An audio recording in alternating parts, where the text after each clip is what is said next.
इस संवाद को मैं चाहता हूं कि देश के लिए कोई दिशा बनाने वाला, दिशा स्थापित करने वाला बन जाए। इस दृष्टि से मैं कुछ तथ्य आपके बीच रखना चाहता हूं। हमारे भारत की शिक्षा व्यवस्था के बारे में एक बार अंग्रेजों ने बहुत गंभीर और खराब टिप्पणी की थी। सन 1931 में महात्मा गांधी गोलमेज सम्मेलन में भाग लेने के लिए लंदन गए थे और अंग्रेजों की सरकार के साथ उनका वार्तालाप चल रहा था। अंग्रेजों की तरफ से जो गांधी जी से संवाद करने वाली टीम थी या उनका जो समूह था, उस समूह के जो बहुत प्रमुख लोगों में से एक, उन्होंने गांधी जी को एक बहुत खराब बात कही। उन्होंने ये कहा कि अगर अंग्रेज भारत नहीं आते तो भारत की शिक्षा व्यवस्था तो कभी भी बन नहीं पाती। गांधी जी ने इसका विरोध किया और उन्होंने कहा कि अगर अंग्रेज नहीं आते तो भारत की शिक्षा व्यवस्था ज्यादा अच्छी होती, क्योंकि अंग्रेजों के आने के पहले की भारत की शिक्षा व्यवस्था बहुत ही उत्तम थी, ये गांधी जी ने कहा। तो अंग्रेज अधिकारियों ने गांधी जी से कहा कि आप ऐसा किस आधार पर कहते हैं? तो गांधी जी ने कहा कि मेरे देश को मैंने बहुत नजदीक से देखा है, गांव-गांव में मैंने प्रवास किया है, वहां जो कुछ भी शिक्षा व्यवस्था के पुराने खंडहर दिखाई दे रहे हैं, उनके आधार पर मैं कह सकता हूं कि भूतकाल में हमारी शिक्षा व्यवस्था बहुत अच्छी थी और बहुत मजबूत थी। उसी समय गांधी जी के साथ उन अंग्रेज अधिकारियों का विवाद हो गया और गांधी जी की गोलमेज यात्रा समाप्त होने के बाद अंग्रेज अधिकारियों ने अपनी तरफ से एक वक्तव्य जारी किया जो लंदन के सभी प्रमुख समाचार पत्रों में छपा और उसमें यह कहा गया कि गांधी जी को अपने देश की शिक्षा व्यवस्था के बारे में गर्व है, लेकिन उनके पास इस बात का कोई आधार और सबूत नहीं है कि भारत की शिक्षा व्यवस्था अंग्रेजों के आने के पहले कैसी थी। ये गांधी जी के पास कोई प्रमाण नहीं है, लिहाजा हम मानेंगे नहीं कि गांधी जी की बात सही है। और इस तरह से उस पर एक बहस चल पड़ी। भारत लौटने के बाद महात्मा गांधी ने उस बहस को बंद नहीं किया और लगातार उसको जिंदा रखा।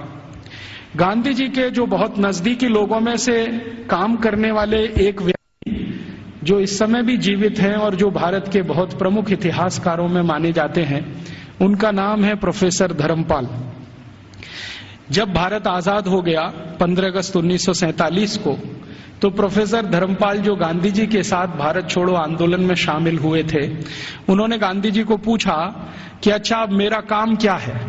आजादी आ गई, सरकार बन गई, अब बताइए मेरा काम क्या है? तो गांधी जी ने कहा कि देखो, मैं 1931 में गोलमेज सम्मेलन में लंदन गया था। उस समय अंग्रेज अधिकारियों ने मुझे ये कहा था कि भारत में अंग्रेज अगर नहीं आते तो भारत की शिक्षा व्यवस्था तो कुछ भी नहीं होती। मुझे ये बात सही नहीं लगती, लेकिन मेरे पास इसको साबित करने के लिए कोई प्रमाण नहीं है। मैं तुमसे उम्मीद रखता हूं कि तुम भारत की शिक्षा व्यवस्था के बारे में जितने भी संभव हों प्रमाण इकट्ठे करो, दस्तावेज इकट्ठे करो, तथ्य इकट्ठे करो और उसके आधार पर यह सत्य साबित करो कि अंग्रेजों से आने के पहले की भारत की शिक्षा व्यवस्था कैसी थी। धर्मपाल जी ने गांधी जी के इस वाक्य को या गांधी जी के इस कथन को अपने जीवन का उद्देश्य बना लिया और वो भारत छोड़कर लंदन चले गए। लंदन के बाद दुनिया के कई देशों में घूमते रहे, फ्रांस में रहे, जर्मनी में रहे, यूरोप के देशों में 40 साल उन्होंने अध्ययन और अध्यापन किया।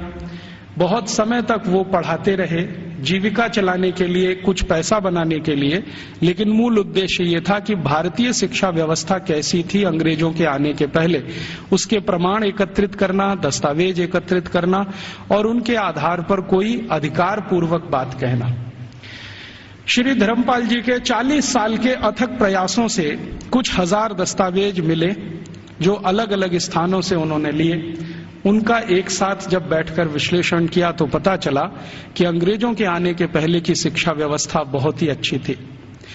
अभी थोड़े दिन पहले हमारे देश में एक घटना घटित हुई, वो इससे बहुत जुड़ी हुई है जो मैं कहने जा रहा हूं। हमारे देश के जो वर्तमान प्रधानमंत्री हैं डॉक्टर मनमोहन सिंह, ये थोड़े दिन पहले ऑक्सफोर्ड विश्वविद्यालय में गए थे और इनको ऑक्सफोर्ड विश्वविद्यालय ने मानद डॉक्टरेट की उपाधि दी थी। जिस दिन ये समारोह आयोजित हुआ था उस दिन मैंने उसका लाइव टेलीकास्ट देखा था, सीधा प्रसारण। और उस सीधे प्रसारण में लगभग मैं 2-2.5 घंटे बैठा रहा टीवी के सामने, देखता रहा कि क्या क्या हो रहा है। उस कार्यक्रम में 40 मिनट का तो व्याख्यान हुआ डॉक्टर मनमोहन सिंह का, और उसके अलावा कुछ दूसरी औपचारिकताएं हुई।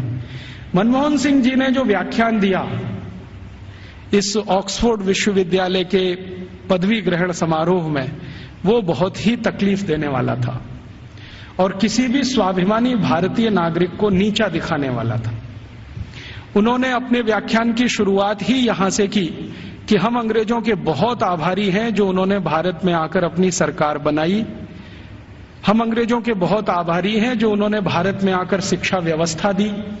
हम अंग्रेजों के बहुत आभारी हैं जो उन्होंने भारत में आकर न्याय व्यवस्था स्थापित की।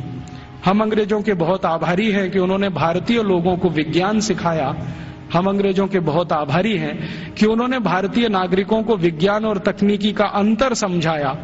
हम अंग्रेजों के बहुत आभारी हैं कि उन्होंने अंग्रेजी भाषा हमें बताई। और ऐसा ही वो 40 मिनट बोलते रहे। अगले दिन क्या हुआ, लंदन के सभी समाचार पत्रों में हमारे भारत के प्रधानमंत्री डॉक्टर मनमोहन सिंह का ये वक्तव्य छपा और इस वक्तव्य के साथ सभी समाचार पत्रों में संपादकीय टिप्पणी भी छपी। और ज्यादातर समाचार पत्रों के संपादकीय में ये लिखा गया कि हमारे देश के एक पूर्व प्रधानमंत्री विंस्टन चर्चिल ने सन 1945 में भारत के बारे में ये कह दिया था कि ये देश आजाद होने लायक देश नहीं है। और भारत के प्रधानमंत्री डॉक्टर मनमोहन सिंह ने कल लंदन में व्याख्यान देकर ये सिद्ध कर दिया कि भारत आजादी के इतने साल के बाद भी अभी मानसिक रूप से गुलाम है। जिस देश का प्रधानमंत्री अभी भी अंग्रेजों के गुणगान करता हो, उस देश की प्रजा की मानसिक गुलामी की स्थिति क्या होगी इसका अंदाजा हम लगा सकते हैं। वगैरह वगैरह खूब लंबी संपादकीय टिप्पणी उस पर की गई। मेरे कुछ दोस्तों ने वो संपादकीय टिप्पणियां अलग अलग अखबारों से काट कर भेज दिया। उसके बाद मैंने डॉक्टर मनमोहन सिंह के लिए एक पत्र लिखा जो लगभग 250 पेज का है। वो पत्र नहीं, एक किताब हो गई। और मैंने उनसे कहा कि हमें बड़ी शर्म आती है कि आप भारत के प्रधानमंत्री हैं जो भारत के बारे में कुछ भी नहीं जानते। हमें शर्म आती है कि आप भारत के ऐसे प्रधानमंत्री हैं जिन्होंने भारतीयता का कुछ समझने की भी जीवन में कोशिश नहीं की है।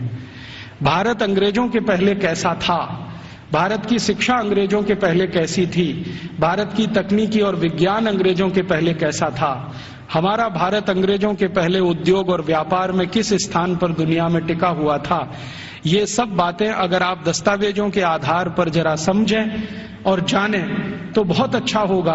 आप अगली बार ऐसा गुलामी का वक्तव्य देने से बचेंगे।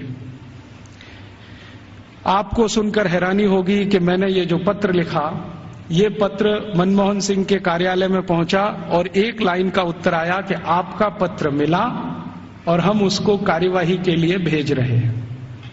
अब कहां भेज रहे हैं कार्यवाही के लिए? मैंने तो लिखा था हमारे देश के प्रधानमंत्री को, और उसमें पत्र तो एक ही पन्ने का था, बाकी 249 पन्ने के तो दस्तावेज जो ये सिद्ध करने के लिए मैंने उनके पास भेजे कि आप पहले इन दस्तावेजों को पढ़ें और देखें कि अंग्रेजों के आने के पहले का भारत कैसा था। शिक्षा व्यवस्था के स्तर पर, तकनीक और विज्ञान के स्तर पर, उद्योग और व्यापार के स्तर पर, हर स्तर पर, चिकित्सा व्यवस्था के स्तर पर, जहां तक भी संभव हो मैंने उसमें जानकारी दी। उसमें से एक हिस्से की छोटी जानकारी मैं आपसे भी शेयर करना चाहता हूं कि भारत की शिक्षा व्यवस्था कैसी थी और जिस समय हमारी शिक्षा व्यवस्था ऐसी थी उस समय यूरोप की शिक्षा व्यवस्था कैसी थी। भारत की शिक्षा व्यवस्था के बारे में सबसे ज्यादा काम जिन्होंने किया है वो कुछ अंग्रेज ही है। एक अंग्रेज अधिकारी भारत में आया जो लगभग 40 साल यहां रहा, उसका नाम था विलियम एडम। विलियम एडम बहुत उच्च स्तर का अधिकारी था। अंग्रेजों की जो संसद का एक हिस्सा है हाउस ऑफ लॉर्ड्स, उसमें बहुत दिनों तक वो सांसद था और भारत में उसको बहुत उच्च स्तर का अधिकारी बनाकर भेजा गया था। उसकी हैसियत इतनी बड़ी थी कि वो भारत में आकर अगर गवर्नर को या वायसराय को कोई सुझाव दे दे तो वॉयसराय उसको कानून बनाने के लिए मजबूर होता था। विलियम एडम इस स्तर का अधिकारी था। उस विलियम एडम के नीचे काम करने वाले कुछ अधिकारी थे, जिनमें से एक था मैकॉले, टीवी मैकॉले। मैकॉले की तो आपने बार बार चर्चा सुनी है, बार बार नाम भी सुना है, लेकिन विलियम एडम के बारे में शायद आप में से कम लोग जानते होंगे, क्योंकि ये मैकॉले का बॉस था। मैकॉले भारत में शिक्षा व्यवस्था के बारे में जितना भी अभ्यास करता था, वो अपने इमीडिएट बॉस विलियम एडम को भेजता था। तो विलियम एडम ने भारत की शिक्षा व्यवस्था पर एक रिपोर्ट तैयार की, और वो रिपोर्ट लगभग 1700 कुछ पन्ने की है, 1780 पन्ने हैं उस रिपोर्ट में। वो रिपोर्ट संसद में पेश की गई। संसद माने अंग्रेजों की संसद में, हाउस ऑफ कॉमन्स में पेश की गई, और इस रिपोर्ट के आधार पर अंग्रेजों को पता चला कि भारत की शिक्षा व्यवस्था कैसी है। विलियम एडम की रिपोर्ट में से कुछ तथ्य मैं आपको देता हूं, जो इस समय अंग्रेजी संसद के रिकॉर्ड्स पर हैं।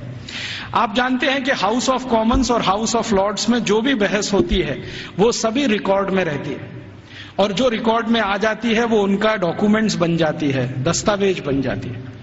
और फिर ब्रिटिश पार्लियामेंट की एक प्रेस है जिसको हंसार्ड कहते हैं, वो जरूरत पड़ने पर समय समय पर ये डॉक्यूमेंट्स को प्रकाशित करती रहती है। तो भारत की शिक्षा व्यवस्था पर विलियम एडम की रिपोर्ट, जिसमें जगह जगह पर मैकॉले की दी गई टिप्पणी, मैं पहले मैकॉले की एक छोटी सी लाइन आपको सुना देता हूं। मैकॉले और विलियम एडम भारत की शिक्षा व्यवस्था के बारे में अंग्रेजों की संसद में जब बात कर रहे हैं, तो घंटों घंटों उन्होंने बात की है। एक दिन ये टीवी मैकॉले 2 फरवरी सन 1835 को ब्रिटिश पार्लियामेंट के हाउस ऑफ कॉमन्स में खड़ा होकर भाषण दे रहा है और कह रहा है कि मैंने भारत का उत्तर दक्षिण पूरब पश्चिम पूरा इलाका घूम लिया है। ऐसा कोई क्षेत्र नहीं है जो मैंने भारत का नहीं देखा है, और मैंने भारत का बाहरी क्षेत्र भी देखा है, आंतरिक क्षेत्र भी देखा है। देखने के बाद मैं जो कह रहा हूं, आप उस पर विश्वास नहीं करेंगे, लेकिन जो सत्य है वो मैं आपको कहूंगा, उसको मैं अपने अंदर रोक नहीं सकता। सत्य क्या कह रहा है? वो कह रहा है कि संपूर्ण भारत को उत्तर दक्षिण पूरब पश्चिम में घूम लेने के बाद उसने अंग्रेजी का एक मुहावरा इस्तेमाल किया है, I had travelled length and breadth. Length and breadth माने सब भारत मैंने देख लिया, मैंने पूरा भारत देख लिया। और उसके बाद मैं ये कहता हूं कि भारत देश में आज तक कहीं भी भिखारी देखने को नहीं मिला,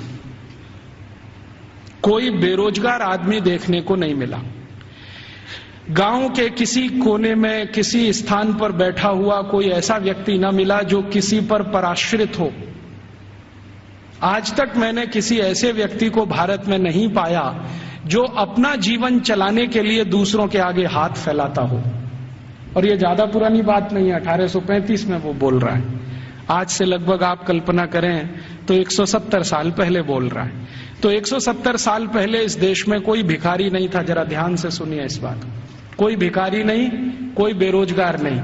फिर वो कहता है टीवी मैकॉले कि मैंने दुनिया के बहुत शहर देखे हैं, पेरिस देखा है, बर्लिन देखा है, हैम्बर्ग देखा है, मॉस्को देखा है, फ्रैंकफर्ट देखा है, शिकागो देखा है, न्यूयॉर्क देखा है, लंदन तो अपना है ही, बार बार देखा है, लेकिन इन सभी शहरों की कुल संपत्ति भारत के एक शहर से भी बहुत कम है। तो उसको पूछा गया प्रश्न कि बताओ वो कौन सा शहर है? तो कहता भारत का एक शहर सूरत, और यूरोप के सारे शहर एक बाजू में, तो भी सूरत इन सभी पे भारी पड़ता है। इतनी संपत्ति, इतना धन मैंने उस शहर में देखा है। और वो कहता है कि इतना धन और संपत्ति जिस समाज के पास हो, उस समाज को गुलाम बनाना एकदम मुश्किल है। वो ये कहता है, मैं ये तो नहीं कहता कि असंभव है, लेकिन मुश्किल बहुत है। फिर वो कहता है कि मैं एक सुझाव देना चाहता हूं ब्रिटिश गवर्नमेंट को, सरकार को, कि अगर भारत को गुलाम बनाना हो तो इनका वैभव, इनका धन, इनकी संपत्ति को खत्म करो। तो फिर ब्रिटिश पार्लियामेंट के सांसद उसको पूछ रहे हैं कि भारत का धन, भारत का वैभव और भारत की संपत्ति को खत्म करने के लिए तुम्हारे पास क्या योजना है? तो कहता है भारत की शिक्षा व्यवस्था को खत्म करो। वो कहता है कि भारत में जितना भी धन है, संपत्ति है, वैभव है, ये भारत की शिक्षा व्यवस्था के कारण है। तो कोई सांसद पूछ लेता है कि अच्छा बताओ भारत की शिक्षा व्यवस्था कैसी है, तो कहता है कि भारत की शिक्षा व्यवस्था में सबसे पहला सत्य यह है कि यहां निरक्षरता नहीं है, माने लिटरेसी कंप्लीट। तो उसको पूछा गया क्या संपूर्ण भारत में एक जैसा है, तो कहता है दक्षिण भारत में लिटरेसी 100% है। दक्षिण भारत का माने कर्नाटक, आंध्र प्रदेश, तमिलनाडु, केरल। तो कहता है दक्षिण में तो 100% है, पश्चिम भारत में 98% है, 98% है, उत्तर भारत में लगभग 82% के आसपास है, मध्य भारत और बचे हुए भारत में लगभग 87% के आसपास है। तो मैं कह सकता हूं कि लगभग भारत साक्षर है। उसी समय एक दूसरा सांसद खड़ा होकर पूछता है कि अच्छा आप ये बता सकते हैं कि इंग्लैंड की स्थिति क्या है। तो उन्होंने कहा ये मैं तो नहीं बता सकता, एजुकेशन मिनिस्टर बैठे हैं वो बताएं। तो एजुकेशन मिनिस्टर खड़े होकर बोलते हैं कि जब भारत की साक्षरता लगभग 100% है, उस समय इंग्लैंड माने 3 राज्यों का समूह, अभी जिसको आजकल ब्रिटेन कहा जाने लगा है, स्कॉटलैंड, आयरलैंड और न्यू साउथ वेल्स मिला के। तो वो कहते हैं कि ये जो 3 राज्यों का समूह है जिसको ब्रिटेन कहा जाता है, इसमें कुल साक्षरता 17% भी नहीं है। 17% भी नहीं है। 17% माने 17। तो फिर पूछ रहे हैं कि भाई कारण क्या है इसका, भारत में इतनी साक्षरता और हमारे यहां कुछ भी नहीं। तो वो कह रहा है टीवी मैकॉले के इस समय भारत में 7,32,000 रेवेन्यू विलेजेस हैं, राजस्व वाले गांव। तो नॉन रेवेन्यू वाले, उसने कहा वो मुझे नहीं मालूम। वो कह रहा 7,32,000 राजस्व गांव हैं और ऐसा एक भी राजस्व गांव नहीं है जहां पर स्कूल की व्यवस्था नहीं है। तो फिर उसको प्रश्न पूछा गया कि क्या भारत के लोग इसको स्कूल कहते हैं, तो उनका नहीं, मैंने कहा है स्कूल, भारत के लोग इसको गुरुकुल कहते हैं। उसने गुरुकुल को स्कूल में ट्रांसलेट किया है। बाद में वो कहता है कि शायद मेरे पास कोई शब्द नहीं है जो गुरुकुल के बराबर हो तो मैं स्कूल कहता हूं। तो हम ऐसा मान लें कि मैकॉले बोल रहा है 2 फरवरी 1835 को हाउस ऑफ कॉमन्स में कि भारत के 7,32,000 गांवों में कोई भी ऐसा गांव नहीं है जहां पर गुरुकुल ना हो। इसका अर्थ क्या है, हर गांव में एक गुरुकुल है। फिर उसको पूछा गया इस गुरुकुल में क्या होता है, तो उन्होंने कहा पढ़ते हैं। तो कितने विद्यार्थी हैं, तो उसने कहा सबसे बड़ा गुरुकुल मैंने देखा है वो 20,000 विद्यार्थियों का है, और जो सबसे छोटा गुरुकुल मैंने देखा है वो 200 विद्यार्थियों का है।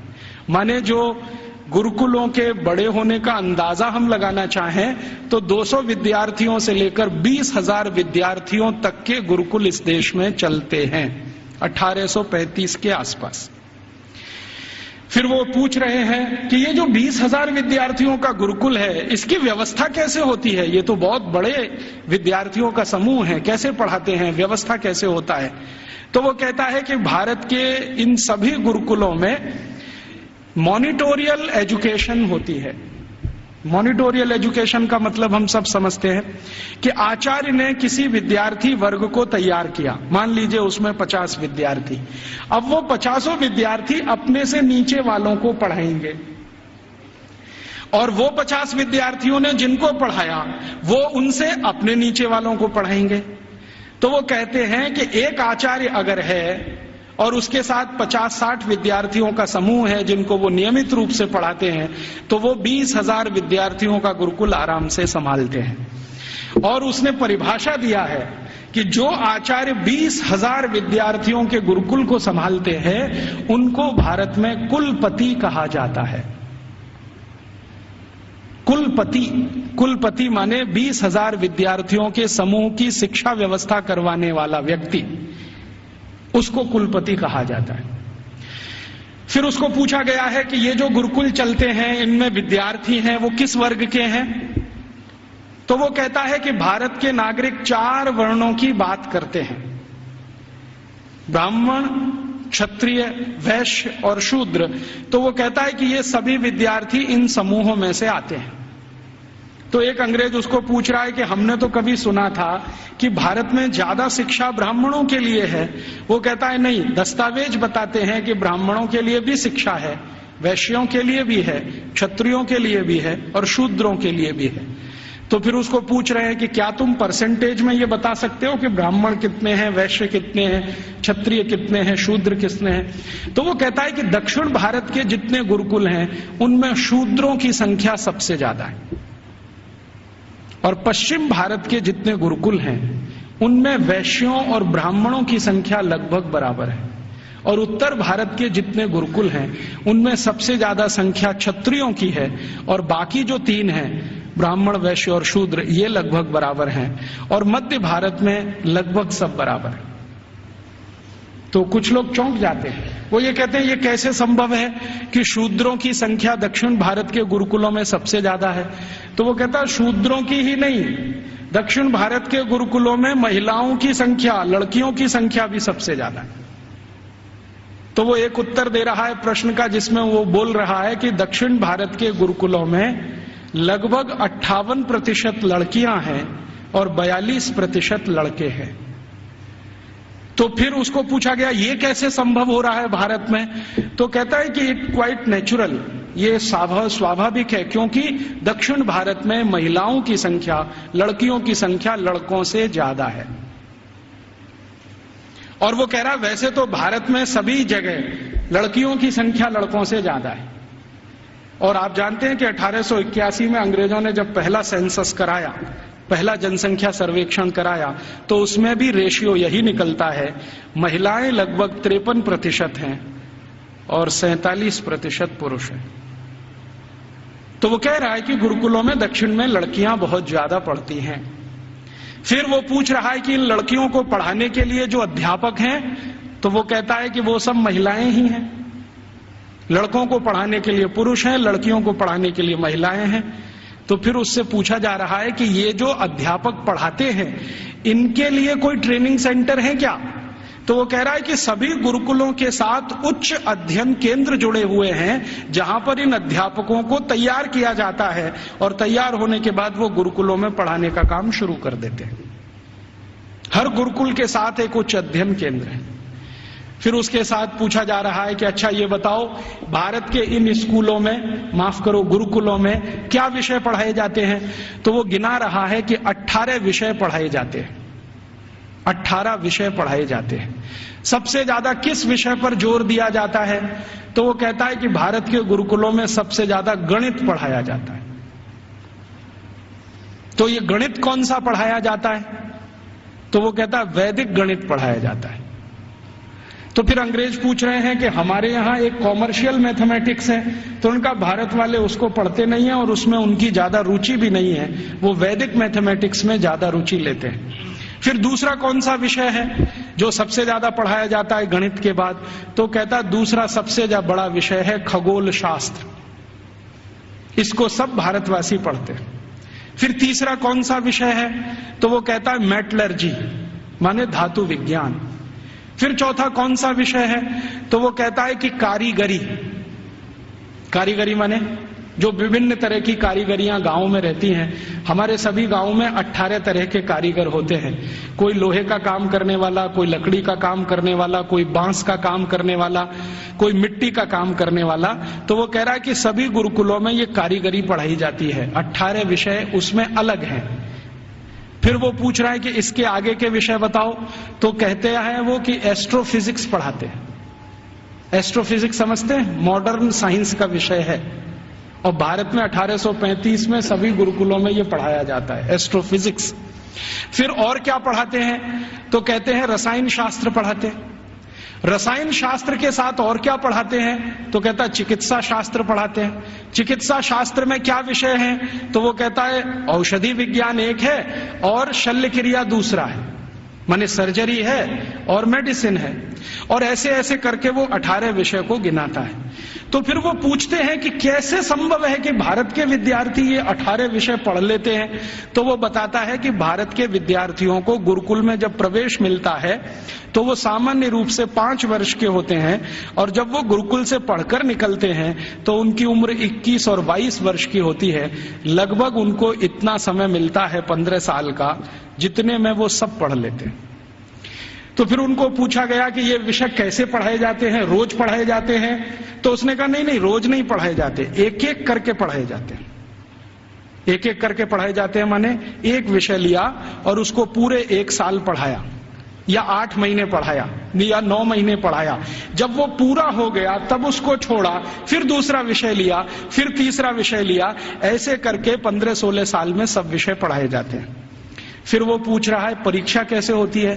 तो उनका भारत में परीक्षा होती नहीं है, परीक्षा नहीं होती है। तो कैसे पता चलता है? वो पूछ रहे हैं बहुत सारे एमपीज के इवैल्यूएशन का तरीका क्या है। तो उन्होंने कहा कि यहाँ के जो आचार्य और शिक्षक होते हैं वो विद्यार्थियों को जब एक विषय पूरा पढ़ा देते हैं तो उसी के आधार पर उनके कौशल को जानने के लिए, हुनर को परखने के लिए कुछ काम उनको दे दिए जाते हैं। वो काम कितनी कुशलता से करते हैं इसके आधार पर तय होता है। ये नहीं है कि क्लासरूम में बैठकर 3 घंटे का कोई क्वेश्चन पेपर सॉल्व कर रहे हैं, क्लासरूम में रट लिया है और आंसर शीट पर वॉमिटिंग कर रहे हैं। ऐसा नहीं है भारत में। उसने मजाक में कहा है लेकिन ये गंभीर है समझने के लिए। तो उसको पूछा गया है कि अच्छा आप जरा बताओ कि हमारी इंग्लैंड की स्थिति क्या है, अगर ऐसी शिक्षा भारत में है तो इंग्लैंड में। तो कहता है जी इंग्लैंड में तो अभी 17% ही साक्षरता नहीं है। और वो कह रहा है कि जब भारत में 7,32,000 गुरुकुल है तो पूरे इंग्लैंड में कुल मिलाकर 240 भी स्कूल नहीं है, और जो स्कूल हैं उनमें गणित पढ़ाना तो किसी को नहीं आता है। वो एक ही विषय पढ़ाते हैं और वो है बाइबल, और कुछ पढ़ाने को इनको नहीं है। मुझे थोड़ा इंटरेस्ट आया विलियम एडम की रिपोर्ट पढ़ने के बाद, तो मैंने इंग्लैंड के पिछले 400 साल के इतिहास के दस्तावेज इकट्ठे किए। तो पता चला कि इंग्लैंड में 16वीं शताब्दी तक तो कोई भी स्कूल नहीं था। आप जरा ध्यान से सुनना इन बातों। 16वीं शताब्दी तक तो कोई स्कूल नहीं था। ईस्ट इंडिया कंपनी जब भारत आई है तब उनके यहां एक स्कूल खुला था, चर्च के पिछवाड़े में, गैरेज में। गैरेज समझते हैं, जहां गाड़ियां खड़ी की जाती हैं। एक गैरेज हुआ करता था जो मुश्किल से 15-20 फीट लंबा, 15-20 फीट चौड़ा, लंदन के एक चर्च में है। ये लंदन में आप कभी जाएं तो उनका जो स्क्वायर है जहां पर उनकी पार्लियामेंट है उसके बगल में वो चर्च आज भी है। तो उसकी पीछे के हिस्से में एक छोटे से में स्कूल खुला था जो उनको पढ़ाता था बाइबल। तो बाइबल पढ़ाने वाले स्कूल उनके यहां शुरू हुए, उसके पहले तो कोई स्कूल ही नहीं था। तो इंग्लैंड और यूरोप के इतिहास क्या बताते हैं शिक्षा के बारे में, तो आप जरा सोचो और सुनो। यूरोप का जो सबसे बड़ा इतिहासकार, सबसे बड़ा दार्शनिक, सबसे बड़ा फिलोसोफर, सबसे बड़ा सब कुछ, जो यूरोप में भगवान के अगला अवतार माना जाता है, उसका नाम है प्लेटो। प्लेटो सबसे महान। वो ये कहते हैं ये तो ईश्वर का ही अंश है, माने ईसा मसीह के बाद यूरोप में अगर किसी की इज्जत है तो वो प्लेटो की है। प्लेटो के बारे में यूरोप के सारे अर्थशास्त्री, सारे के सारे दूसरे शास्त्री, चाहे वो फिजिक्स वाले हों, केमिस्ट्री के हों, बॉटनी के हों, जूलॉजी के हों, इंजीनियरिंग के हों, मेडिकल के, सब मानते हैं the whole of the European civilisation is a footnote of Plato. मतलब यूरोप की पूरी सभ्यता जो है ना प्लेटो के फुट नोट जैसी है। माने प्लेटो ने जितना कुछ लिख दिया है वो किसी पुस्तक के फुट नोट में अगर है तो उतनी ही पूरी यूरोप की सभ्यता है। मतलब यूरोप की सभ्यता का जनक प्लेटो ही है। प्लेटो ने अपनी जिंदगी में कई महत्वपूर्ण पुस्तकें लिखी हैं, उनमें से 2 का जिक्र करता हूं। एक पुस्तक उसकी जो दुनिया में सबसे ज्यादा चर्चित हुई है, द रिपब्लिक, गणतंत्र, और दूसरी पुस्तक जो बहुत चर्चित है पूरी दुनिया में, लॉज, LAWS, लॉज। ये 2 किताबें प्लेटो की सारी दुनिया में सबसे ज्यादा पढ़ाई जाती हैं, बहुत चर्चा होती है। द रिपब्लिक में प्लेटो लिखता है कि शिक्षा की जरूरत सभी को नहीं होती। शिक्षा की जरूरत सभी को नहीं होती। समाज का जो प्रभु वर्ग है, प्रभु वर्ग से मतलब सरकार चलाने वाला वर्ग, राजा और राजा के नजदीक, इन्हीं को शिक्षित होना चाहिए, बाकी को शिक्षित होने की जरूरत ही नहीं होती। क्यों? तो वो कहता है कि राजा और राजा के नजदीक का जो वर्ग है उसको आदेश देना है, बाकी को तो सब उस आदेश का पालन करना है। तो जो आदेश के पालन करता है उनको शिक्षित होने की क्या जरूरत है? शिक्षा की जरूरत तो सिर्फ राजा को है और राजा के नजदीकी लोगों को है। ये जो प्लेटो ने कहा, प्लेटो के बाद जो दूसरा उसका ग्रेट ग्रेट ग्रेट फिलोसोफर या उसका ग्रेट ग्रेट स्टूडेंट अरिस्टोटल कहता है कि मेरा जो गुरु बोल गया है उसी पर मैं सहमत हूं। शिक्षा की जरूरत सभी को नहीं होती। समाज का जो प्रभु वर्ग है, माने जो संचालन करता है राज्य का, उसके राजा, मंत्रियों के नजदीकी अधिकारी, बस इनको पढ़ाई होनी चाहिए, बाकी किसी को नहीं। अरिस्टोटल के बाद जितने भी फिलोसोफर आए हैं और लेटेस्ट रूसो, देकार्ते, लेविनिज, ये सब अपनी अपनी किताबों में लिख रहे हैं शिक्षा की जरूरत किसी को नहीं होती। अगर जरूरत है तो थोड़ा राजा को है। माने यूरोप में प्लेटो के समय से चली हुई विचारधारा आज 18वीं शताब्दी के सभी दार्शनिकों तक सतत चली आई है। शिक्षा सबके लिए नहीं है, सिर्फ राजा के लिए और प्रजा के लिए। प्रजा को जरूरत नहीं है शिक्षा की, राजा के नजदीकी लोगों को जरूरत है।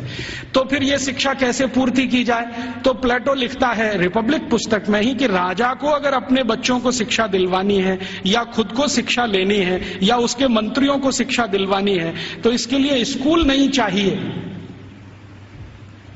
कोई शिक्षक को पकड़ लाइए, राजा को महल में आके पढ़ा देगा। कोई शिक्षक को पकड़ लाइए, राजा के बच्चों को उसके घर में पढ़ा देगा। कोई शिक्षक को पकड़ लाइए, मंत्रियों को वहां पढ़ा देगा। स्कूल की क्या जरूरत है? तो फिर प्लेटो को कई बार पूछे जाने वाले प्रश्नों में से एक है कि स्कूल क्यों नहीं चाहिए? तो कहता है ये फालतू का खर्चा है। वो ये कहता है स्कूल बनाने से अच्छा है एक बनाओ ऐसा स्थान जहां पर मनोरंजन हो सके। स्कूल की क्या जरूरत है? घर में आके कोई पढ़ा देगा, क्या जरूरत है स्कूल की? तो इसलिए इंग्लैंड में, इंग्लैंड के पड़ोसी फ्रांस में, जर्मनी में, स्वीडन में, स्विट्जरलैंड में 16वीं 17वीं शताब्दी तक एक भी स्कूल नहीं खोला गया।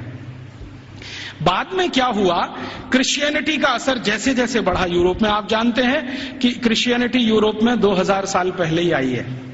उसके पहले यूरोप क्रिश्चियन नहीं था। यूरोप की छोटी छोटी जातियां, जनजातियां होती थीं जो 1000 से ज्यादा हैं, समूह हैं छोटे छोटे, वो अपना अपना धर्म और संस्कृति माना करते थे। उनके यहां ईसाइयत क्या होती है मालूम नहीं। 2000 साल से ईसाइयत आई है। तो जब ईसाइयत का बहुत प्रचार हुआ और समाज और ईसाइयत के बीच में संघर्ष हुआ, तब उन्होंने बाइबल स्कूल शुरू किए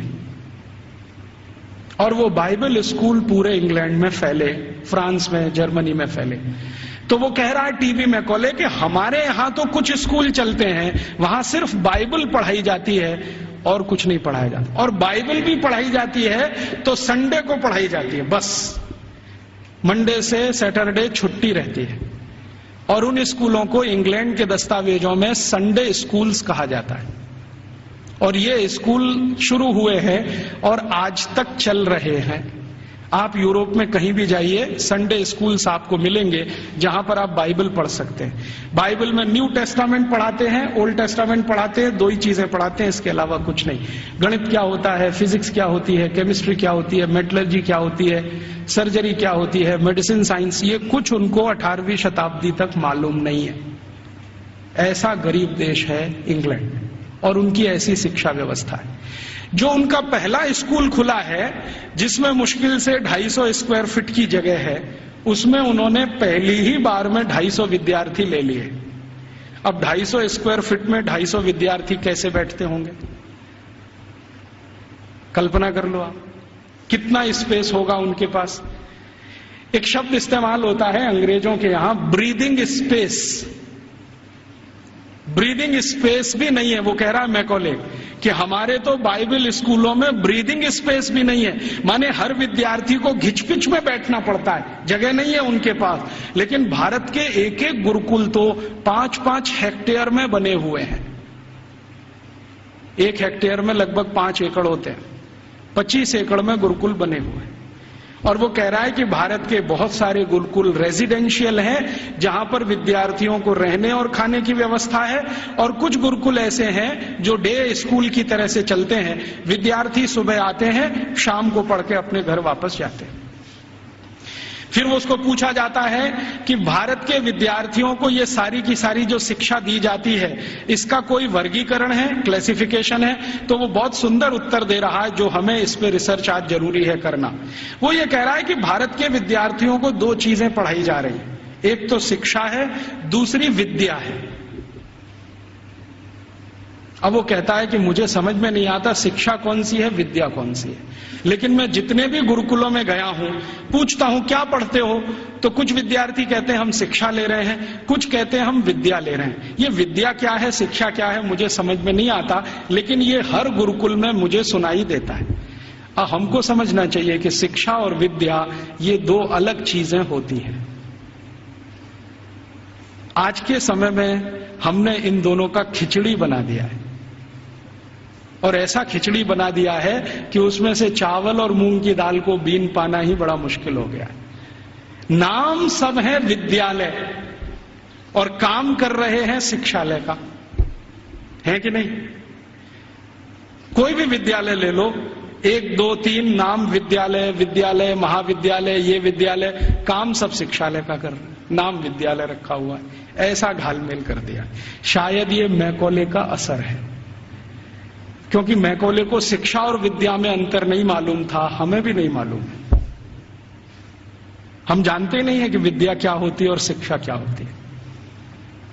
विद्या जो है ना, अपनी जिंदगी को अध्यात्म के रास्ते पर ले जाने वाली, अपने जीवन को ऊंचा उठाने वाली, आत्मा का परमात्मा से मेल कराने वाली, मनुष्य शरीर छूटने के बाद हमारी आत्मा परमात्मा से मिल जाए, इन सब बातों को सिखाने वाली, धर्म क्या है, अधर्म क्या है, न्याय क्या है, अन्याय क्या है, श्रेय क्या है, अश्रेय क्या है, छोड़ने वाला क्या है, ग्रहण करने लायक क्या है, ये सब ज्ञान देने वाली या विवेक देने वाली ये तो है विद्याएं।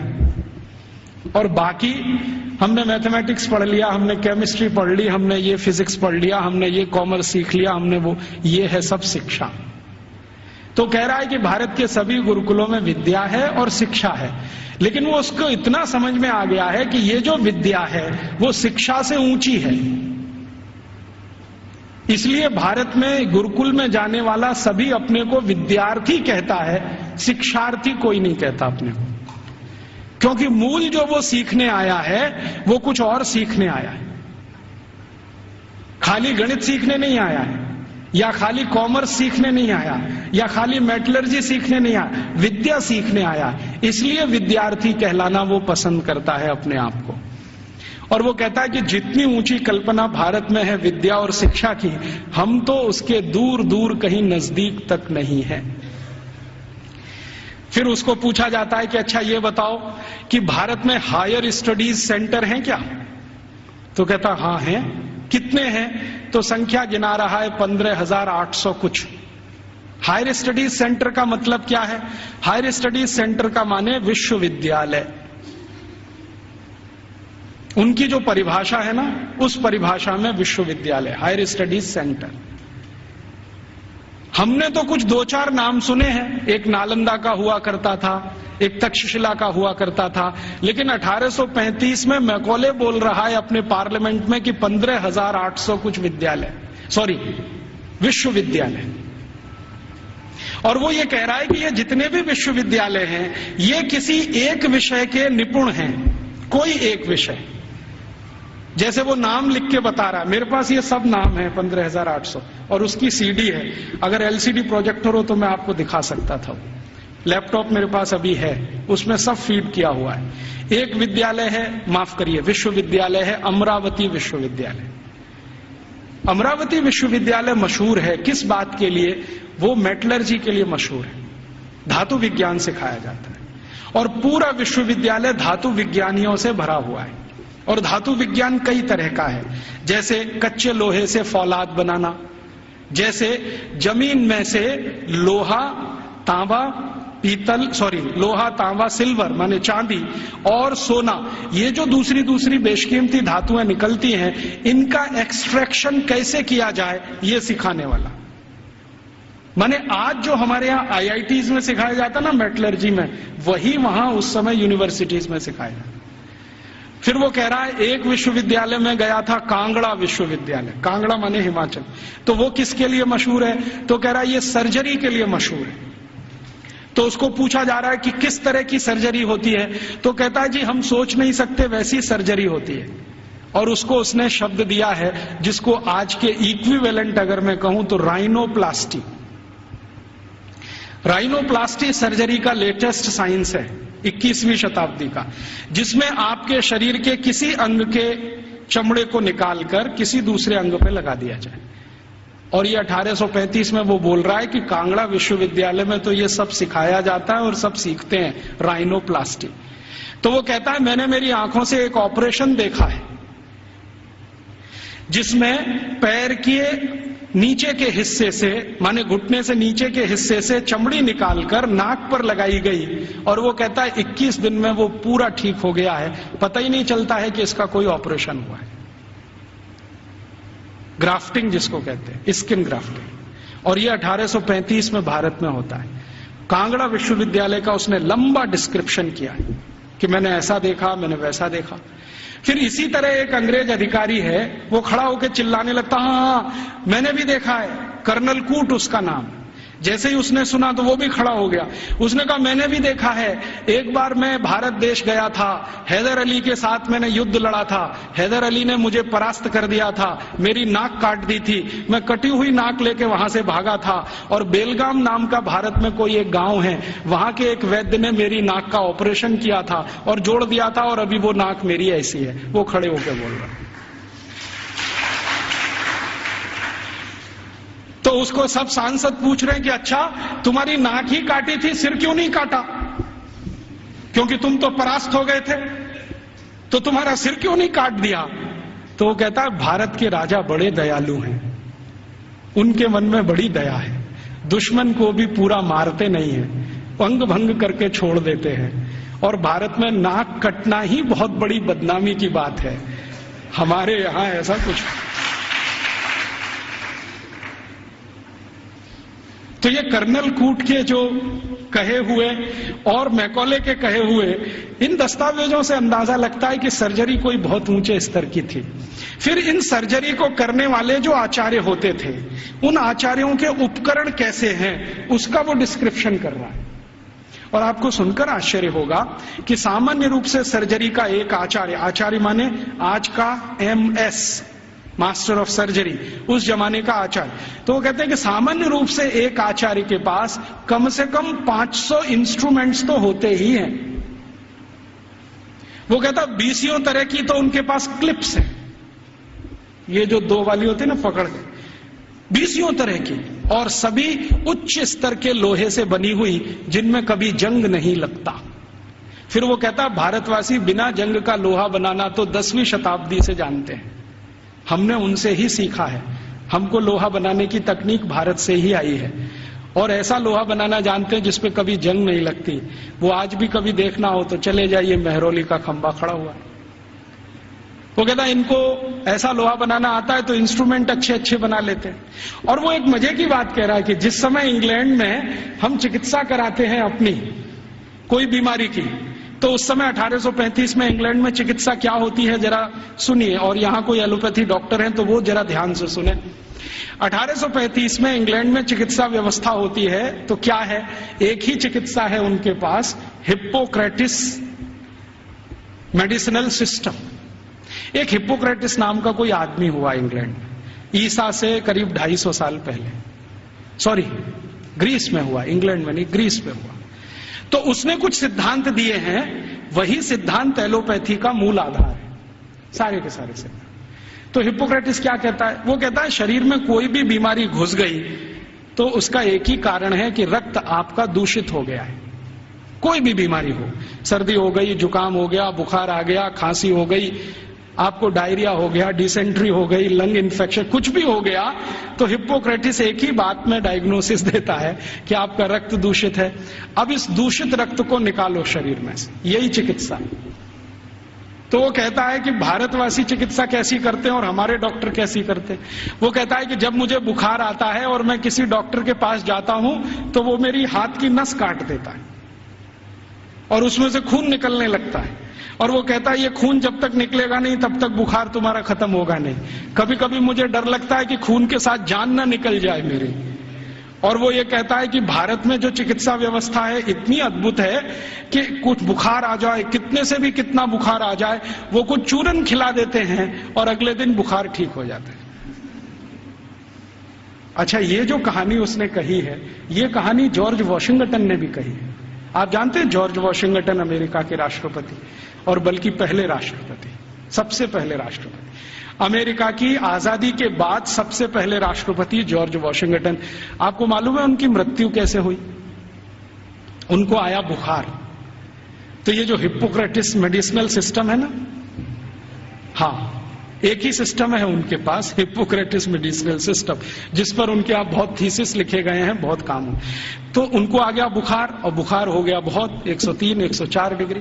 तो उनका डॉक्टर आया और उनके दोनों हाथों की नस काट गया, हाँ, और कहा कि ये खून बहने दो, अभी मैं सवेरे आऊंगा आपको देखने।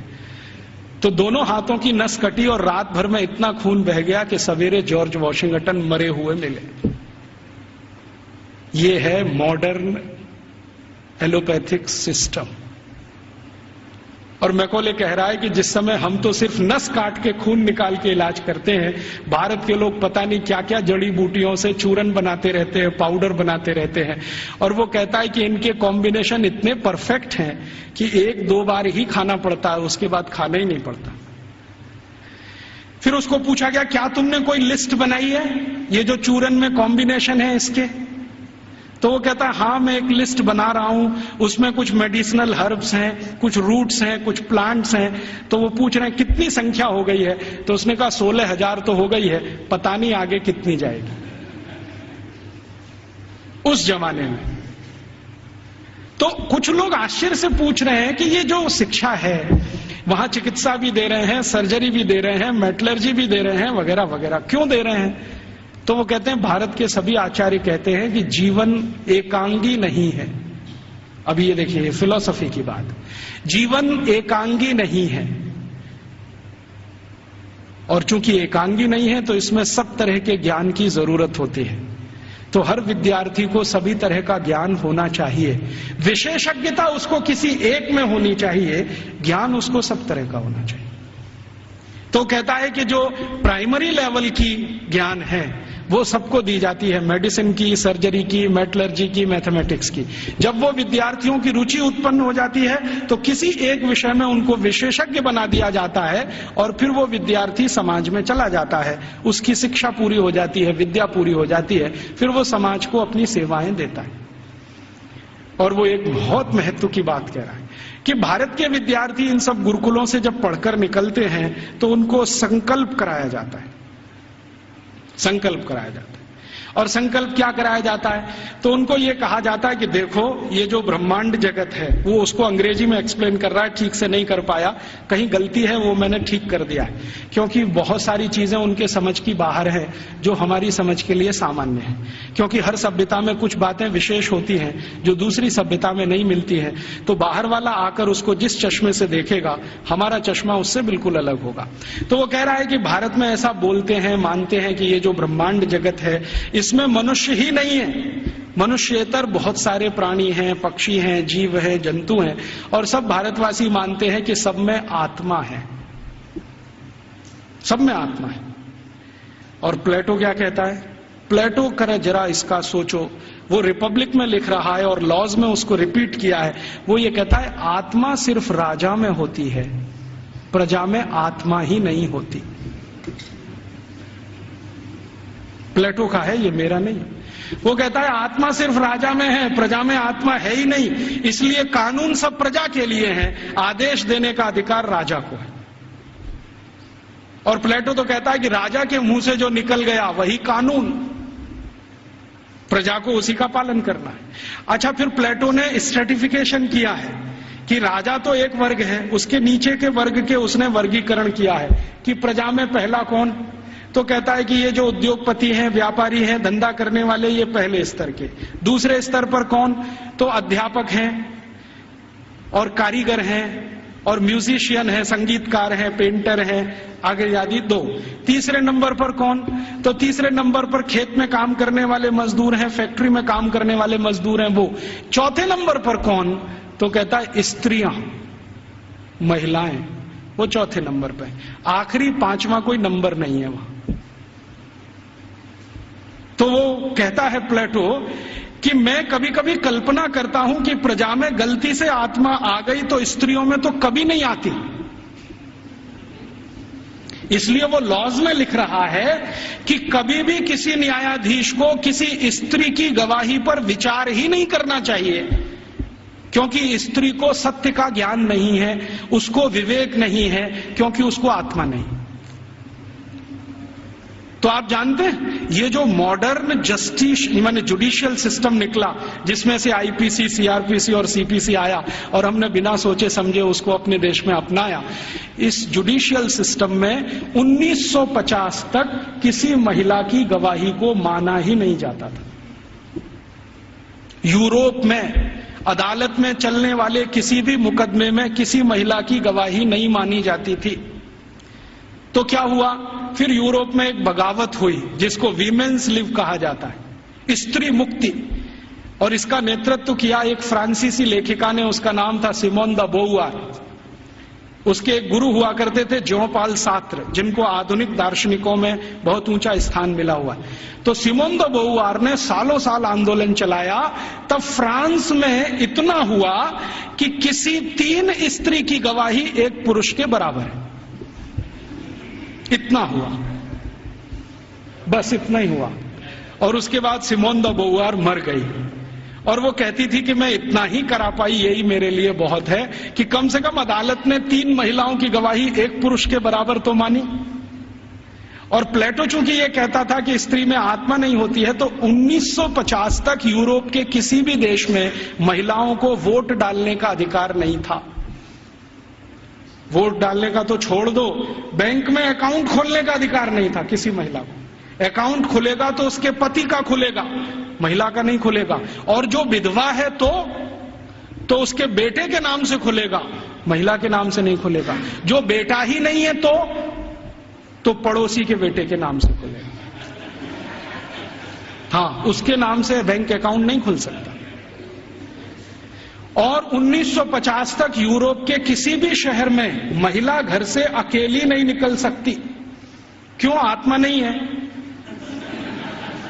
तो पता नहीं कहां जाएगी। तो इसलिए उसके साथ में पुरुष का होना जरूरी है, वो चाहे 3 साल का ही क्यों ना हो। और प्लेटो ने लिख दिया ना स्त्री में आत्मा नहीं होती, तो सारे यूरोपियन दार्शनिकों ने कहा है कि स्त्री तो मेज कुर्सी जैसी होती है, जब तक इस्तेमाल करो अच्छी लगती है, नहीं लगती बाहर फेंक दो, दूसरी ले आओ। ये है उनकी फिलॉसफी। तो मैकॉले ये सब वर्णन कर रहा है कि हम तो सोच ही नहीं सकते हैं हमारे यहां महिलाएं गुरुकुल की आचार्य हो सकती है। वो कह रहा है भारत में आधे से ज्यादा गुरुकुलों की आचार्य महिलाएं, आधे से ज्यादा। और वो कह रहा है कि ये सिर्फ गुरुकुलों की नहीं, हायर स्टडीज सेंटर में भी यही है। तो उसको पूछा जा रहा है कि ये भारत में ऐसा कैसे हो गया, महिलाओं को इतनी शिक्षा मिल गई, इतनी ऊपर आ गई। तो वो कहते हैं भारत वाले बिल्कुल विचित्र हैं, ये कुछ और मानते हैं। हम मानते हैं कि स्त्री में आत्मा नहीं होती, भारत वाले कहते हैं कि स्त्री परमात्मा के सबसे नजदीक होती है, क्योंकि उसमें पुरुष से कुछ गुण ज्यादा होते हैं।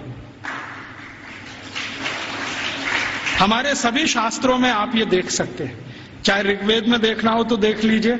ऋग्वेद के कई सूत्र ऐसे हैं जो ये बताते हैं कि स्त्री पुरुष से ऊंची है, क्योंकि उसमें ईश्वरीय गुण हैं। और आज की जो मॉडर्न साइंस है ना, इसने इसको दूसरे तरह से कहा है कि स्त्री में एक क्रोमोसोम ज्यादा होता है, वही सारा खेल खेलता है, पुरुष में नहीं है। स्त्री तय करती है कि बच्चा होगा या नहीं होगा, पुरुष में कोई दम नहीं। तो ये आज की मॉडर्न साइंस कहती है। हमारी साइंस तो बहुत पहले कह चुकी है कि स्त्री ईश्वर के सबसे नजदीक है। हमारे कई शास्त्रों में ऐसे सूत्र हैं जो ये कहते हैं कि जब समाज को ये पता न चले कि क्या करना क्या नहीं करना, तो स्त्रियों से पूछो, वो बताएंगी कि क्या करना। क्यों? क्योंकि उनको फंक्शनल नॉलेज सबसे ज्यादा होती है। फंक्शनल नॉलेज हम समझते हैं, जो क्रियात्मक ज्ञान है, जिससे कुछ हो जाता है, ऐसा ज्ञान उनको सबसे ज्यादा है। और फालतू ज्ञान पुरुषों को बहुत होता है। और उसका तमाशा देखना हो तो भारत की संसद को देख लो।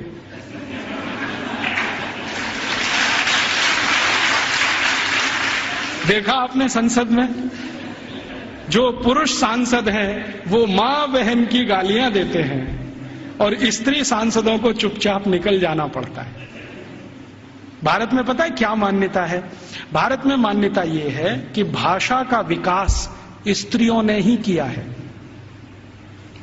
भाषा का विकास स्त्रियों ने ही किया है, पुरुष की ताकत नहीं है भाषा का विकास करने।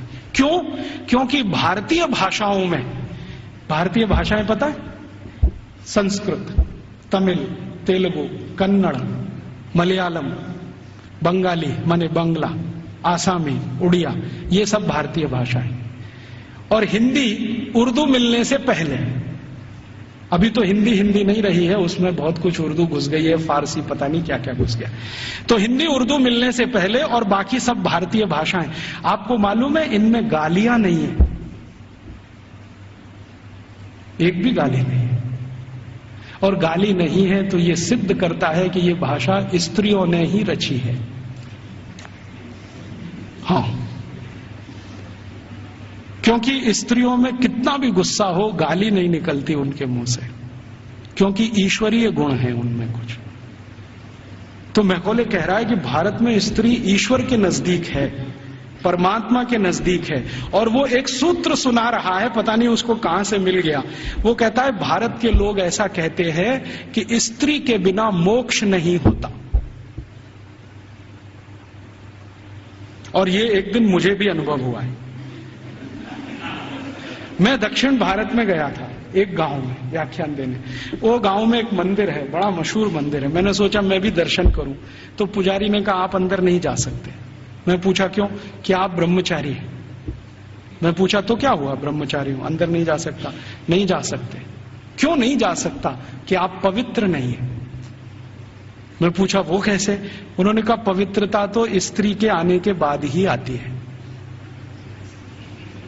हाँ, और वो ब्रह्मचारी ने इतनी गंभीरता से कहा कि मैं देखने लगा उसका चेहरा, ये बोल क्या रहा है। तो उसने कहा कि स्त्री के जीवन में आने के बाद ही पुरुष पवित्र होता है, उसके पहले तो वो लंपट होता है।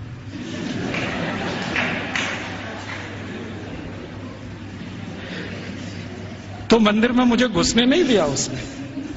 और वो कहता आप तो क्या, हजारों साल से यहां कोई भी व्यक्ति बिना पत्नी के मंदिर में गया नहीं है।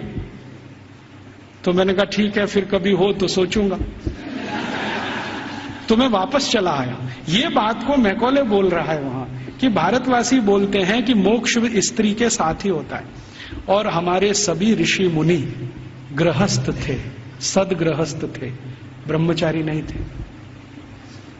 मैंने जितने ऋषि मुनियों को आज तक पढ़ा है, सबको तो नहीं पढ़ा, लेकिन जितने को पढ़ा है सब गृहस्थ थे।